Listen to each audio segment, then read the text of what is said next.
Whoops, ladies and gents, we got a bit too exciting for Periscope there. My iPad just crashed completely out and reset itself for the first time ever.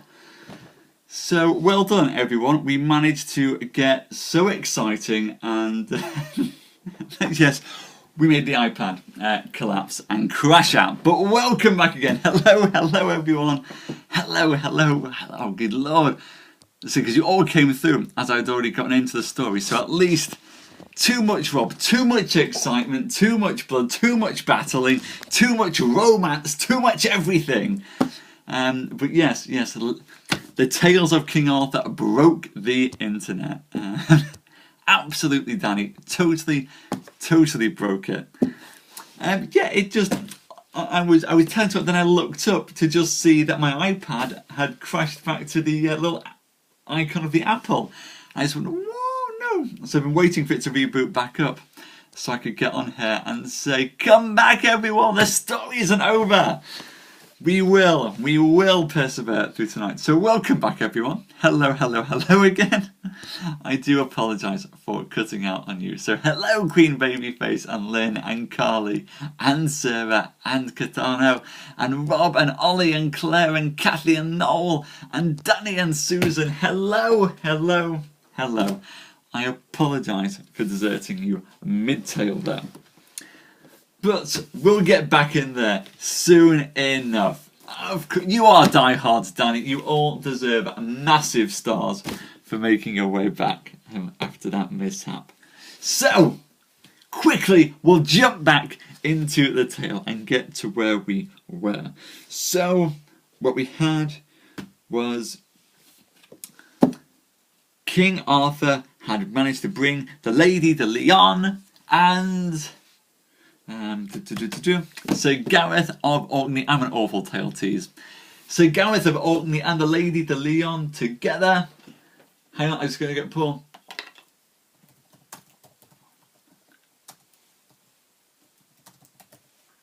He says, jumping. Had to quickly jump over to Twitter. There, Paul got lost in amongst the shuffling around. But the Lady de Leon has come down to see Gareth of Orkney. King Arthur is there presiding upon them. He's about to go and try to get them to become man and wife. But we'll see what happens. Now, yes, here we go. And there, the king asked his nephew, Sir Gareth, whether he would have that lady as paramour or have her as his wife. My lord, you know well that I love her above all ladies living. Now, fair lady, said King Arthur, what say ye? Most noble king, said the Lady de Leon, you know well that my lord Sir Gareth is to me more precious to have and keep as my husband than any king or prince that is christened. And if I may not have him, I promise you I will never have no other. For my lord Arthur, she said, you know that he is my first love, and he shall be my last love, and if you will suffer him to have his will and free choice, I dare say he will take me. That is true, said Sir Gareth, and I have not you and keep not you as my wife. There shall never be a lady nor gentlewoman who will rejoice with me. What, nephew, said the king, is the wind in that door? For you should know well that I would not for the stint of my crown to cause you to withdraw your hearts, and know you well that you cannot love so well, but I shall rather increase it than distress it. And also, you shall have my love and my lordship in the uttermost way that lies in my power. And in the same way, said Sir Gareth's mother. And then there was made a provision for the day of marriage between Sir Gareth of Orkney and the Lady de Leon, and by the king's advice it was provided that it should be at Michaelmas, following at Kinkenadon by the seaside, for there is a plentiful country. And so it was cried in all the places through the realm. And when Sir Gareth sent his summons to all these knights and ladies that he had won in battle tofore, that they should be at his day of marriage at Kinkenadon by the sands, then the Lady de Leon and the damsel Lynette, with Sir Gringamore her brother, rode to their castle, and the good and the rich ring she gave to Sir Gareth, and he gave her another. And King Arthur gave her a rich bee of gold, and so she departed. And King Arthur and his fellowship rode toward Kinkenadon, and Sir Gareth brought his lady on the way, and so came to the king again, and rode with him. Lord, the great cheer that Sir Lancelot made of Sir Gareth, and he of him, for there was never no knight that Sir Gareth loved so well as he did Sir Lancelot, and ever for the most part he would be in Sir Lancelot's company. For afterwards Sir Gareth had espied Sir Gawaine's conditions. He withdrew himself from his brother and Sir Gawaine's fellowship, for he was vengeable, and where he hated he would be revenged with murder, and that hated Sir Gareth. And so it drew fast for the lovers, that they came to the feast of a Michaelmas. And there came the Lady de Leon, the lady of the Castle Perilous, and her sister, Dame Lynette. And Sir Gringamore, her brother, was with them, for he had the conduct of these ladies. And they were lodged at the device of King Arthur. And upon Michaelmas Day the Bishop of Canterbury made the wedding between Sir Gareth and the Lady de Leon with great solemnity. And King Arthur made Garis to wed the damsel Sauvage, that was the Dame Lynette. And King Arthur made Sir Agravaine to wed the Dame Leon's niece, a fair lady whose name was the Lady Laurel. And so, when this solemnization was done, there came in the Green Knight Sir Pertolope with his 30 knights, and there he did homage and fealty to Sir Gareth, since it likened them to take an office. And Sir Pertolope said, I pray you at this feat that I may be your chamberlain. What good will, said Sir Gareth, thank you. And then came in the Red Knight with 60 of knights. And so he did Sir Gareth homage and fealty, and all those knights were to be held by him for evermore. And then this Sir Perimones prayed that Sir Gareth should allow him to be his chief butler at the high feast. I will well, said Sir Gareth, that you have this office, and it were better. Then came Sir Persant of Indy with 100 knights. He did homage and fealty, and all of his knights were given at Sir Gareth's service to hold his lands for ever. And Sir Persant prayed Sir Gareth to make him his sewer chief at the feast. I will well, said Sir Gareth, and you have it that were better. And then came in the Duke de la Rose, who also brought 100 knights with him. And they did homage and fealty to Sir Gareth to hold his lands for ever. And he asked that Sir Gareth might let him serve the wine at the feast. I will well, said Sir Gareth, and it were better.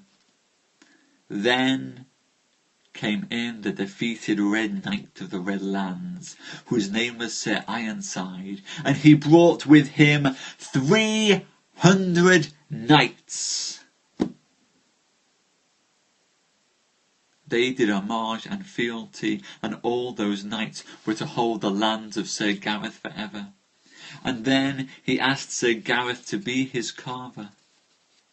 You may be my carver, said Sir Gareth, if it pleases you. And then came into the court 30 ladies who all seemed widows, and those 13 ladies brought with them many fair gentlewomen. And they all kneeled down at once to King Arthur and Sir Gareth, and all those ladies told the king how Sir Gareth had saved them from the dolorous tower where they were kept prisoner, and how he had slain the brown knight who held them prisoner without pity. And therefore we and our heirs for evermore will do homage unto Sir Gareth of Orkney, they said. And so the kings and queens, princes and earls, barons, and the many bold knights went unto meat. And well may you know that there was all manner of meat plenteously eaten, and all manner of revels and games, with great manner of minstrelsy that was used in those days. And there was a great joust that lasted 3 whole days. But the king would not suffer Sir Gareth to joust, because he had a new bride. And as the French book says, the Lady de Leon desired of the king that none who were wedded should joust at that feast. And so the first day they jousted Sir Lamorak de Galais, and he overthrew 30 knights, including 2 of his brethren of the Round Table. And he gave them, and I've lost my place. He overthrew 30 knights, and he did marvellously good passing deeds of arms. And then King Arthur made Sir Persant and his 2 brethren knights of the Round Table, and he gave them great lands. And the second day there did joust Sir Tristram, and he jousted best. He overthrew 40 whole knights, did marvellous deeds of arms. And there King Arthur made Ironside a Red Knight of the Red Lands, a Knight of the Round Table, and gave him great lands. On the third day they jousted Sir Lancelot the Lake, who overthrew 50 knights, and did many marvellous deeds of arms, and all men wondered on him. And then did King Arthur make the Duke de la Rose a Knight of the Round Table, and gave him great lands to spend. And when these jousts were done, Sir Lamorak and Sir Tristram departed suddenly, and would not be known, for the which King Arthur and all the court were sore displeased. And so they held the court 40 days with great solemnity. And this, Sir Gareth, was a noble knight, well ruled and fair-tongued. And there we tell the tale of the end of the tale of Sir Gareth, Prince of Orkney, finally accepted by all as one of the greatest knights in the realm, a knight that no man could match except perhaps Lancelot. And yes, Paul, you are all bloodthirsty there, but for the bloodthirsty, we do have other tales in store. Don't you worry. This, Paul, as you pointed out, was a nice wedding tale to end the tale and the bloodshed of Sir Gareth on. Thank you so much, everyone, for joining me with this huge tale. Thank you for those of you who came back after Periscope and the iPad crashed. I hope you enjoyed that. I hope you enjoyed the end to the tale. Absolutely, he'd killed enough. But you'll notice, Paul, that at the end of that feast, Sir Tristram went off without wanting anyone to know where he went to. And tomorrow we begin the tales of Sir Tristram the Lion. First, we will tell this tale of his birth and where he came from. Then we'll tell about his wars and battles with King Mark and his love affair with the Lady Isolde. This, can I say, is the greatest love story possibly in medieval literature. It's my favourite story from the actual tales of King Arthur. I cannot wait to tell this tale of sorcery and blood and lust and true love. There will be smiting aplenty coming up, I tell you, and I really hope that you'll come back and join me for that. Thank you so much, all of you, for your support tonight. Thank you, Taz and Dale and Paul and Queen Babyface and Carly and Rob, Ollie and Claire, Kathy and Noel and Susan. Thank you all. It's been wonderful to have you as an audience. You mean the world to me. Thank you so much. Thank you, Paul, as well, for pushing this so hard on Twitter. It means the world to me when you guys give me hearts and when you recommend for other people to come along as well.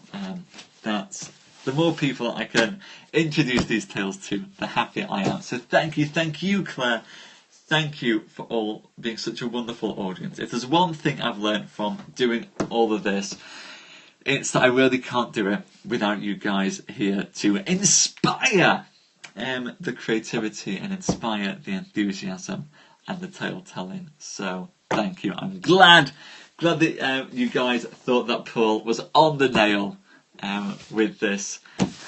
Tonight was one of the quieter tales. I hope to be here when we have the more bloodsheddy ones as well. Thank you, Claire, and you do as well. And you're all so wonderful. Thank you so much. And for those of you who don't know, I do recommend, we'll keep this going, swipe left, everybody. Do go and look at all the wonderful, wonderful people who are in here, because so many of them have their own wonderful scopes that you guys should actually find the time to go and look at and check out if you have got the time. I wish I had the time to do more, but I try to pop in when I can. Thank you so much. Do swipe left, everyone. Go and take a look at everyone's scopes before we round up. And then, coming up just after this, I'll go and do my poetry show if any of you would like to come along to that. Tonight, we're going back to Ezra Pound. We did a bit of Ezra last week, as we did Ezra Pound's shorter poems. Tonight, we're going to do a bit of a longer Ezra as we go and look at some of his narrative pieces. So I'm looking forward to that. Ezra Pound is one of my favourite poets. Anyone with big hair is always a winner. Thank you, Paul. Thank you. So really hope you guys join me for that. That will be a lot of fun. I'll enjoy doing that. We'll have some thunder clapping going on there. So please see me for that. I'll close this one down and start up again. Thank you, Claire. Thank you so much. I'm glad you like that. Well, Susan, curly. If you've got curly hair, you must be awesome. You, me, Ezra Pound, and Santa Claus. Fabulous, Paul. Well, I'm going to go close this one down now and load up Ezra Pound. I'll see you guys back here in a minute. Thank you so much for coming tonight, everyone.